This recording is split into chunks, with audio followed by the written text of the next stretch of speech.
Hello दोस्तों, आशा करते हैं कि आप सभी ये जो मुख्य परीक्षा के टारगेट है अच्छे से कंप्लीट कर रहे होंगे। आज हम यहाँ पर टारगेट नंबर 4 देखेंगे और पीछे के जो तीनों टारगेट किसी ने नहीं देखे हों कि हमें क्या क्या कंप्लीट करना है, तो वो भी अभी भी यहाँ पर दुगनी रफ्तार से आकर यहाँ बराबरी में आ सकता है।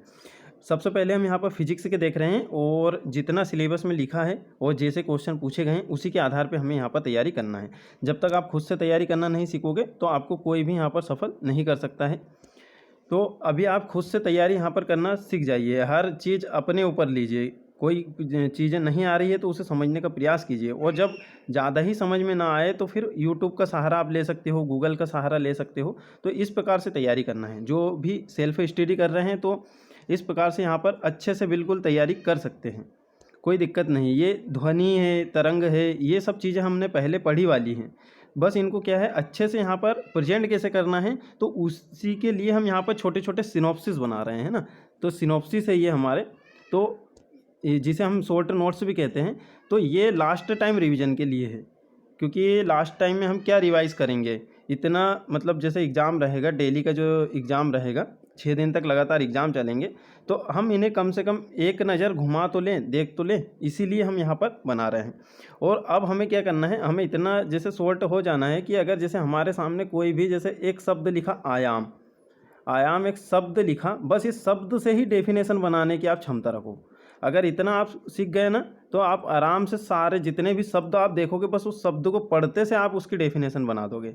तो आप इतना पढ़ो कि इन शब्दों में ही अर्थ निकाल लो, शब्दों में ही। जैसे यहाँ पे ये सोनिक बूम आ गया था अभी पिछली बार 2019 के पेपर में 5 मार्क में, तो किसी को समझ में ही नहीं आया कि सोनिक बूम क्या होता है।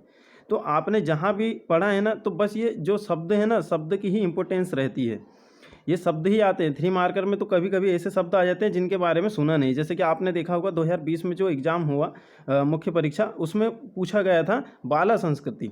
किसी को नहीं पता था बाला संस्कृति क्या है। अगर उसके बारे में जैसे कुछ भी सुना होता, कुछ भी कहीं भी कुछ भी यदि अगर इतना ही पता होता कि राजस्थान से संबंधित है ये, तो उसके बारे में कोई भी व्यक्ति कुछ कुछ भी अच्छे से लिख सकता था। जैसे कि वहाँ के कुछ पुरानी जो चीज़ें हैं उसको सिंधु घाटी सभ्यता वगैरह से कहीं से भी जोड़ के कुछ भी तोड़ मड़ोड़ के लिख सकते थे। तो ये शब्द है ना, ये शब्द ही काफ़ी ज़्यादा इम्पोर्टेंट है, शब्द ही आना चाहिए हमें।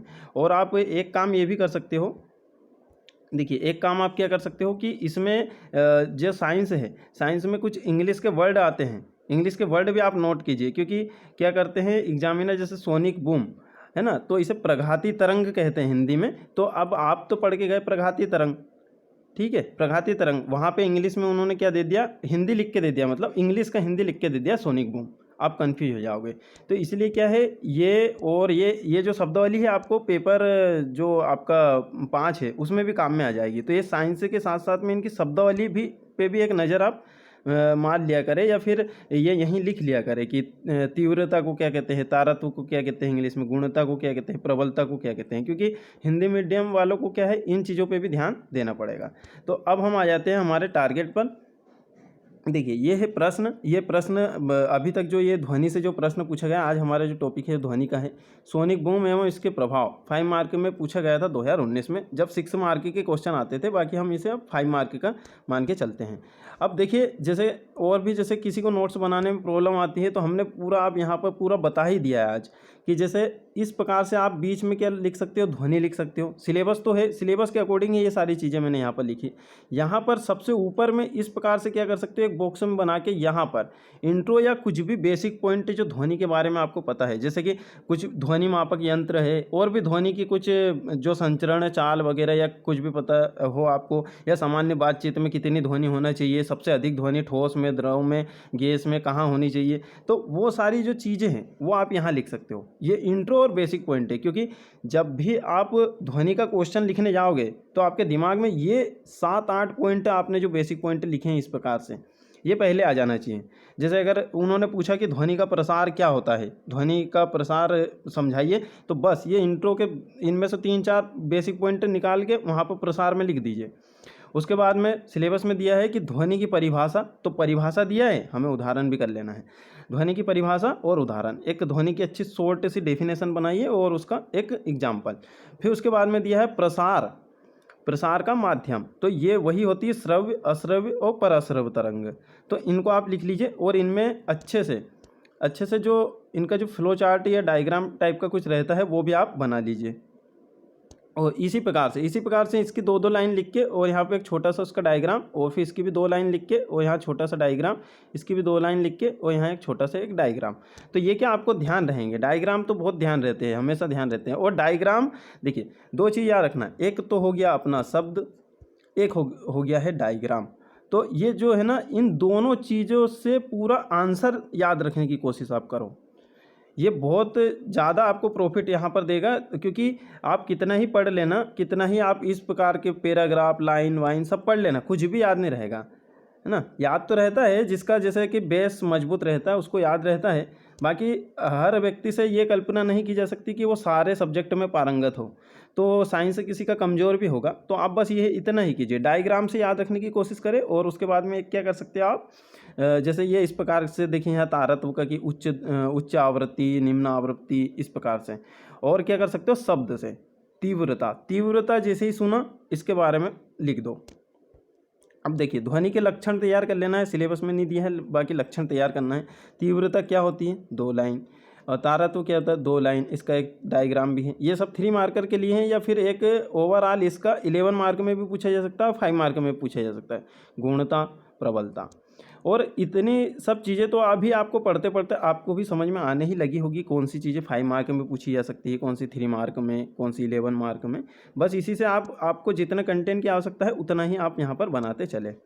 अब जो ध्वनि के कुछ गुण हैं या कुछ विशेषता अगर पूछी जाती तो इस प्रकार से आप ये शब्द लिख के रख लिए, परावर्तन, अपवर्तन, व्यतिकरण, विवर्तन और प्रणोदित कंपन।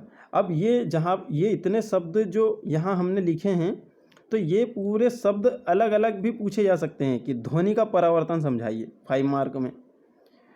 फिर उसके बाद में अपवर्तन 5 मार्क में आ सकता है, व्यतिकरण 5 मार्क में आ सकता है, विवर्तन 5 मार्क में आ सकता है, प्रणोदित कंपन 5 मार्क में आ सकता है। तो करना क्या है, इन सभी में 4 से 5 पॉइंट आपको लिख लेना है। सब में 4 से 5, 4 से 5, 4 से 5 पॉइंट या शब्द, 2-2, 4-4, 2-2, 4-4 या 6-6, 7-7, 6-6, 7-7 शब्द आप इनके बारे में लिख लें।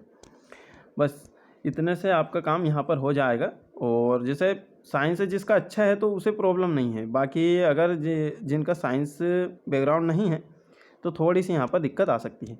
अब सिलेबस में क्या लिखा है, ध्वनि की शब्दावली, बस केवल शब्दावली पे जाएं। अब ये जितनी भी शब्दावली है सारी 5 मार्क और 3 मार्क के लिए यहाँ पर बहुत ज़्यादा काम की है। सबसे ज़्यादा तो 3 मार्क के लिए, इसमें भी कुछ कुछ जो है वो 5 मार्क के लिए है। वो देखिए जैसे कि हम यहाँ पर देखते हैं कि कौन सी 5 मार्क के लिए ज़्यादा IMP है। तो हमें सिर्फ काम की चीज़ें निकालना है, कुछ भी ज़्यादा एक्स्ट्रा नहीं पढ़ना है। कुछ प्रश्न तो फिर भी छूट ही जाते हैं, तो उन्हें फिर बाद में कर लेंगे। पहले जो सिलेबस में जैसा जैसा लिखा है, जैसे प्रश्न पूछे हैं वैसे वैसे हम पहले कर लेते हैं, तो इतने से ही हमारा 80% सिलेबस कंप्लीट हो जाएगा। बस इतना बहुत है हमारे लिए, 80% सिलेबस। और बाकी जो है कुछ भी क्वेश्चन इधर उधर के आ जाते हैं तो उनका तो फिर ये रहता है कि या तो आप उसे बाद में करो, या फिर ये हो सकता है कि फिर उन्हें फिर कुछ भी आप तोड़ मड़ोड़ के वहाँ पे फिर लिख के आओ। तो ये स्वर और संगीत ये 3 मार्क में आ सकता है। आयाम की एक डेफिनेशन वगैरह आप बना के रखें। तरंग लंबाई या फिर तरंग धैर्य, इस प्रकार से देखिए तरंग धैर्य को ही तरंग लंबाई कहते हैं। कंपन की आवृत्ति या फिर केवल आवृत्ति, आवर्तकाल, डॉपलर प्रभाव, ये आपने बहुत सुना होगा डॉपलर प्रभाव, तो ये 5 मार्क में फिर पूछा जा सकता है।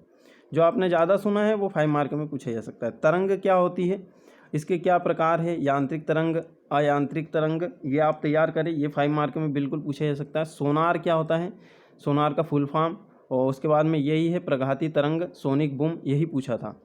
उसके बाद में अनुप्रस्थ तरंग, अनुदैर्घ्य तरंग, अनुप्रस्थ तरंग, इनमें अंतर भी, और ये दोनों अलग अलग 3 मार्क में भी पूछी जा सकती है। बस ये इतना ही करना है आज के जो साइंस का है।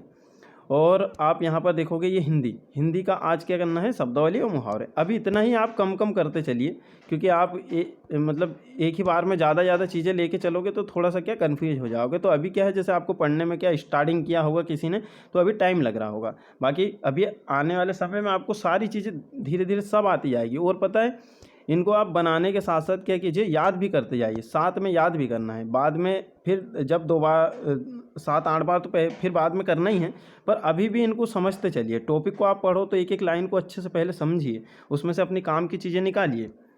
ठीक है, तो हमें क्या करना है, अपनी काम की चीज़ें निकाल लेना है, बाकी चीज़ें छोड़ देना है। इस प्रकार से हमें यहाँ पर चलना है। तो ये इसी प्रकार से, बिल्कुल इसी प्रकार से फ्लो चार्ट बना के ऐसे ही नोट्स बना लेना है बस। यही तो होता है फ्लो चार्ट, अलग से कुछ नहीं रहता है, यही है सब। ये इस प्रकार से, जैसे मैंने इस प्रकार से जो लिखे हैं, बस कुछ नहीं करना है, एक पेज लेना है, थोड़े से छोटे शब्द लिख लो जितने आपको समझ में आ जाए, ज़्यादा भी छोटे नहीं। और ये इस प्रकार से आप लिखते चलो इसके बारे में, श्रव्य के, अश्रव्य के, परश्रव्य के। ये हैं सिनॉप्सिस या इन्हें कहते हैं शॉर्ट नोट्स। ठीक है, ये अब हम यहाँ पर देख लेते हैं। अब देखिए यहाँ पर ज़्यादा कुछ मैंने स्क्रीनशॉट तो नहीं लिए हैं, क्योंकि जो बुक वगैरह है उसका सारे यहाँ पर सारे पिक नहीं बताए जा सकते, इसलिए क्योंकि ये बुक है तो कुछ कुछ पेजें में फिर भी आपको यहाँ पर बताते ही रहता हूँ। आवृत्ति, वेग, तरंग धैर्य के संबंध में कुछ इस प्रकार से कुछ आ सकता है इसका 5 मार्क में या 3 मार्क में कुछ पूछ सकते हैं, तो इस प्रकार से आप तैयार कर लीजिए। और यहाँ पर शोर और संगीत क्या होता है, तो बस वही है कि जिसे हम सुनना पसंद नहीं करते हैं वो शोर है, जिसे हम सुनना पसंद करते हैं वो संगीत है। इतना सा यहाँ पर इसका डेफिनेशन है। और भी यहाँ पर देख लीजिए कुछ काम की चीज़ें यहाँ पर निकल आए। और अनुप्रस्थ और अनुदैर्घ्य तरंगों में अंतर, इस प्रकार की यही बता रहे थे हम। ये बेसिक चीज़ें, कितने डेसिबल तक की जो ध्वनि है किन किन माध्यमों से उत्पन्न होती है, ये आप लिख सकते हो।